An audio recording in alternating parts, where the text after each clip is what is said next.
Gracias por tu tiempo. Un honor. It's an honor. It's my pleasure. So welcome, David, to especially in Bali. So we are here on my YouTube channel. It's called Actualize.id. Okay. So this channel is about actualizing human potentials, especially Indonesian people. Oh, that's awesome. Yes. Really good. And with me here is David Murphy, the president of International Society of Neuro-Semantics. So you're the global president. That's exactly. So you're the numero uno. El número uno. You speak pretty good Spanish. Are you learning or something? I'm learning. That's learning. great. That's I great. used to learn all the bad words first. So. Okay. So David is from Chiapas, Chiapas, Mexico. Yeah, that's in the south of Mexico, Yeah. nearby Guatemala. So we're close to the border with Guatemala. Yeah. And David is here for the Neurosemantics Trainers Training. Here we are in Holiday Inn Resort in Baruna, Bali. Exactly. So how you're enjoying your place time so far? Pretty much. I think it's a beautiful place. I haven't seen much because we had just had one day off. So I visited some places and I really enjoy it. And I'm going to stay 4 more days Good. after the training, so I'll have some Okay. chance Good. to visit some of the beauties of this country, of this place. Yeah. Great. So David, the point of this interview is just to interview you about neurosemantics. Okay. So I might know neurosemantics, but probably the audience don't. So could you please give us an overview of what neurosemantics is? Yeah, sure. Well, neurosemantics is a model that is based on NLP, neuro-linguistic programming. I think neuro-linguistic programming is a little bit more known in the world because it has more time. So it started in 1977, and many years later, like 16, 17 years later, Michael Hall was developing more materials of NLP, and then he came with this new proposal, or I would say a new level of NLP, and he called it neurosemantics, and it makes sense because neurosemantics is focusing on the meta levels of our minds. What the meta levels are? Well, our belief systems, the meanings that we hold in mind, the rules through we live through, the paradigms, generalizations, and all the kind of thinkings that our brain uses to guide us in the life. So the difference between NLP and neurosemantics is that NLP focuses on the representational systems. So how we represent in our minds our movies. So when we remember something, we are watching a movie in our mind. When we imagine something in the future, we are also watching a movie in our mind. So it refers to that level of thinking, the representational level of thinking. Okay. And neurosemantics is focusing more on the linguistics, so the beliefs, the meanings, the rules, etc. in our minds. Okay. So it's a model that is used for develop techniques and patterns to allow us to have a better life, a better quality life, to be the owners of our meanings, and to reconstruct the kind of thinking that we have lived through. Because I think this is important to say. I don't know how much your audience is engaged with this topic, but our belief systems are the ones that lead us, that governs the way we behave, the way we relate with people, with things, with the world, the way we respond under different circumstances. So if our beliefs are the responsibles of how we live, then I think it's really critical to have some time and know how our beliefs are created and how can we change them to have a better life, to be a better person. Okay. And I don't know about in Mexico, but in Indonesia, people think that NLP or even things that when you play with your belief system is like a new age system. Oh. So what does differentiate neurosemantics with that pseudo knowledge or pseudo? Well, it is true that there are so many new age things. And I think the main difference is that NLP and neurosemantics both are based on science. So there's a background of science. Neuro-linguistic programming and neurosemantics fits into the psychology of behavioral. I know how to say it in Spanish. Cognitive behavioral psychology. Thank you. I was thinking in Spanish. and that's the background. So there is the place where it comes from. So that's one distinction to have in consideration.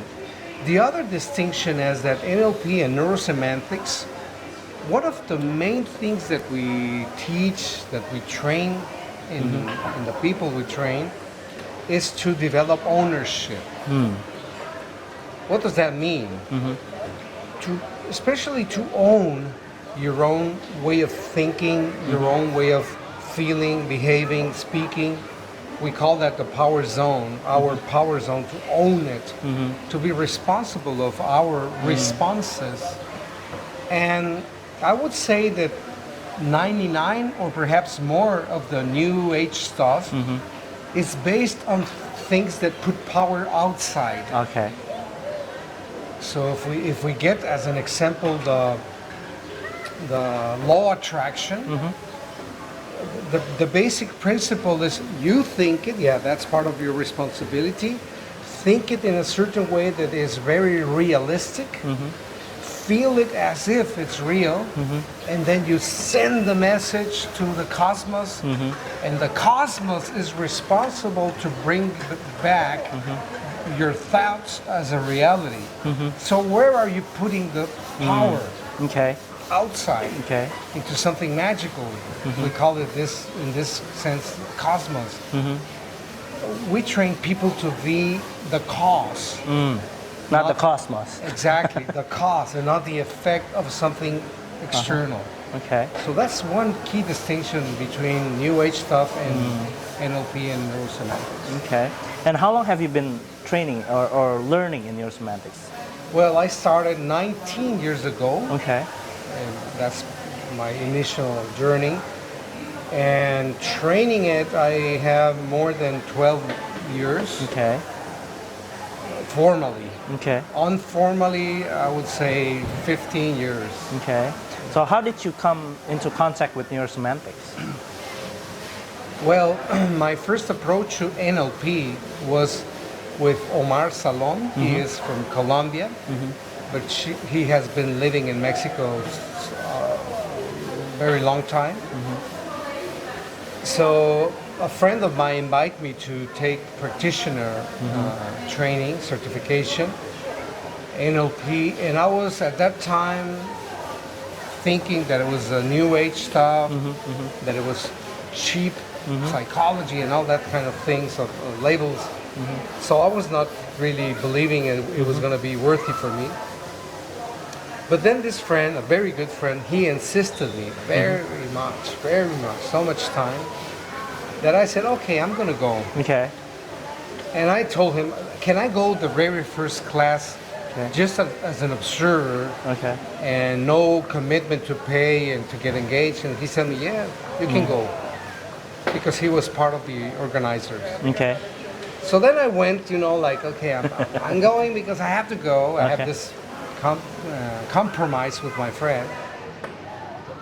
But then the good thing is that Omar was the trainer, and he's a very good trainer. He's very skillful. And I just got engaged, I don't know, like 60 minutes after the training started. I was absolutely, engaged and interested in knowing more. Okay. Because the way he presented that. And what was he presented back then that get you engaged in? Basically, the principle of the map is not the territory. Okay. When I heard those words, it was like, oh my God. Yeah. I mean, this is amazing. It's probably basically the same response that I got too. I was like delighted. And in fact, I was thinking, okay, I was 4 years on the college, on the university, studying psychology, And the first thought I had at that time when I was listening, the map is not the territory, I thought, why did I spend those 4 years studying psychology when this simple idea breaks down so many of the principles that we learn in psychology? Okay.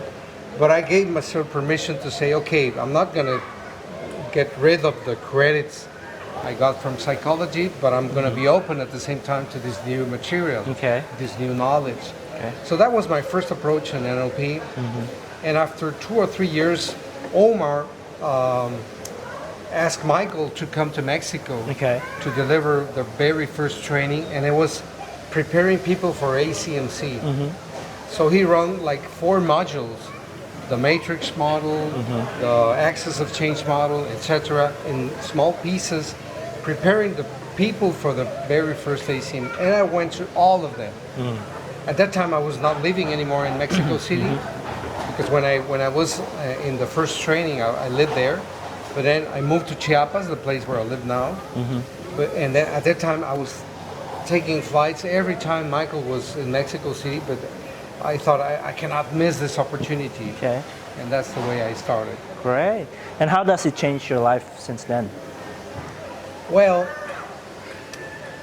you know, the funny thing is that when you are the experiencer of the changes, it's probably that you don't notice how big is the change.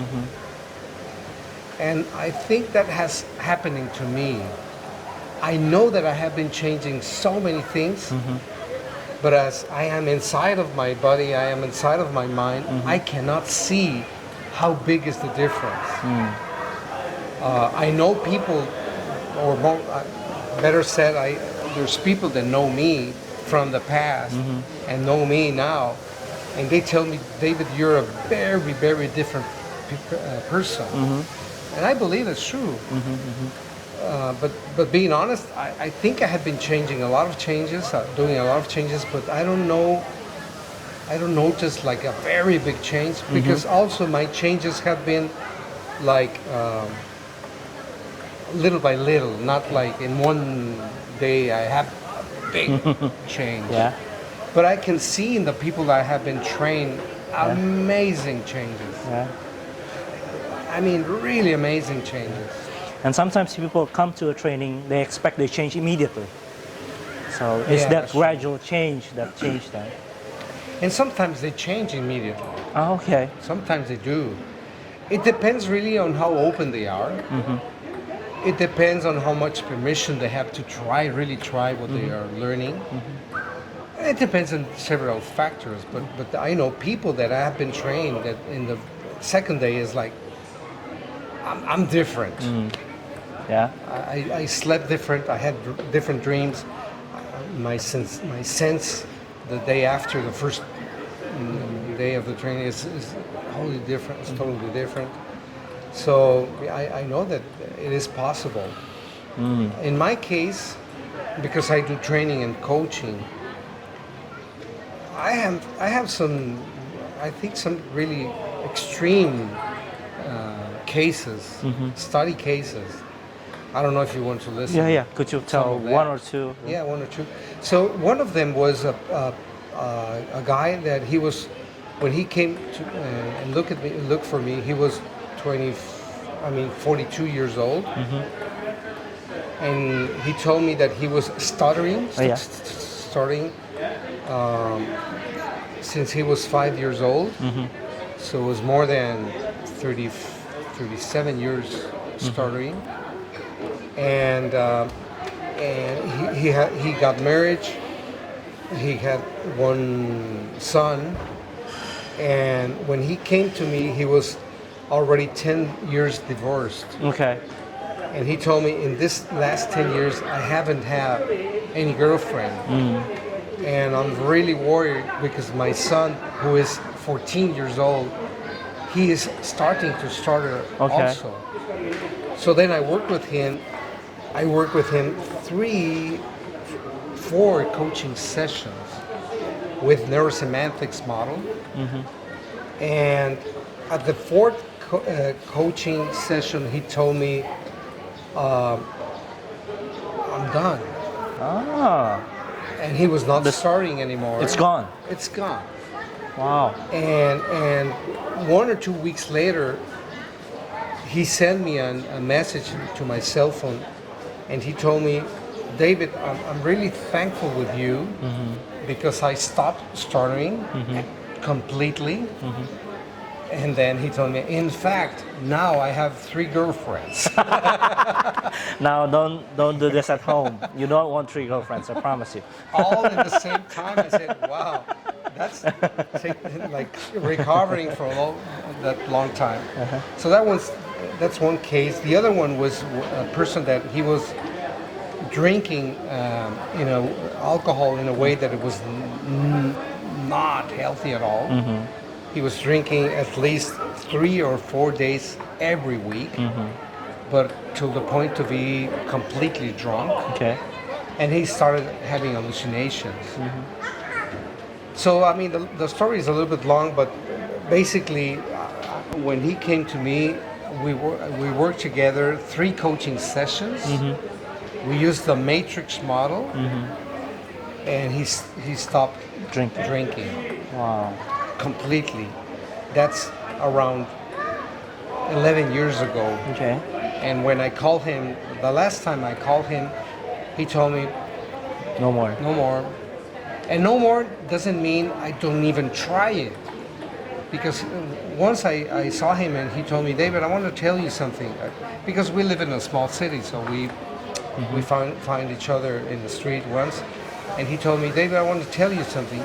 After we worked, the first 2 years, I was completely abstain. No alcohol at all, not even the chocolates that they have alcohol, nothing. But after 2 years, I start asking myself, is this kind of a fear of alcohol? Yes, it is. So that means I'm still giving power to alcohol. Okay. And then he told me, so what I did is to self-coach myself. And I used the matrix models because he learned how to use it. So he coached himself in order to get rid of that fear. Yes. And then when I saw him the last time, he told me, David, I drink sometimes, and I drink only from 1 to 3 glasses of wine. My limit is 3 glasses of wine. Okay. No more than that. So after you coach him, he learned from your coaching and coach himself. Yeah. Oh, I guess that's one of the benefits of coaching. Of course. Of course, you don't have to depend on the coach. You can learn how to do it. You can do it by your own. Okay. And I think that's one of the greatest benefits of coaching. Yes. Okay, so those stories are just for personal. Yeah. Have you ever any experience with business companies? Yeah, sure. Recently, there's a company that hired me and one of my colleagues, and we both start working with them because the company was in a very high profit level before a crisis. Then they had a crisis and they came down to the point that they were just about to close the company. But it's a huge company. They have 6,000 people working. Wow. So it was going to be like losing a big company. So then we came in and we start training and coaching them with neurosemantics. So then after 2-3 months, they got to the point where they were stable. They were not losing money anymore, but they were not earning either. And our promise was, we need to work with you 1 year at least. Because, I mean, doing this like in a workshop or in a training is not going to be enough. We need to be consistently working with you. So we work only with the board, the 8 directors of the company. And after those 3 weeks, they started moving until they got to the point they were before. Wow. Then after that year, they were so thankful with our job that they asked us to work 1 more year to go to the next level. Wow. And now we are in the process of making it more profitable and with more engagement of the people, more commitment. Okay. What kind of trainings that you give him? And Basic coaching essentials, communication skills, leadership skills. For example, framing, reframing, asking questions, managing their states. What else? A little bit of self-actualizations into companies. okay. So that's the kind of trainings that we have been doing with them. Now we're going to work with the second Layers.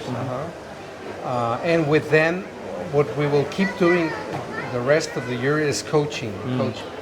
Coaching in the team, Yes. team coaching, and coaching individually Okay. to each one of the leaders. Okay, and you're saying about coaching. How does neurosemantics help coaches? There might be some coaches that will be interested in learning neurosemantics, but how does it help? Well, the model that we have in neurosemantics for coaching, and believe me or not, because you're free to look for information to prove that what I'm saying. Meta coaching is the name of the model that we use in neurosemantics for coaching. Has the highest standards in the world. Oh, wow. Okay. So we only certify the people that really gets the benchmarks in each one of the 7 basic skills. And the benchmarks is by observation, observing, hearing, facts, behaviors, specific behaviors. So it's not subjective evaluation like, oh, I like the way you connected with your client, so I'm going to give you this score. Or, oh, very well done with the inducing states. So we give a specific behaviors and we classify them in the benchmarking that is already created. And then with all the sum of the behaviors and rest of the misbehaviors, we get the score. So it's very precise. So the people who really gets the minimum score of each one of the skills, it is really ready to coach to anybody. Wow. So I always say, a meta coach is ready to compete with any coach, any world-class coach. Perhaps the only challenge would be the language. Yeah. Yeah. True. So just to build a little bit more on that, in meta coaching, we learn 7 models that we use for coaching, for the purpose of coaching. So it's very systemic. It's more systemic than systemic coaching, the school of systemic coaching. Yeah. Much more systemic. Yeah. So that's awesome.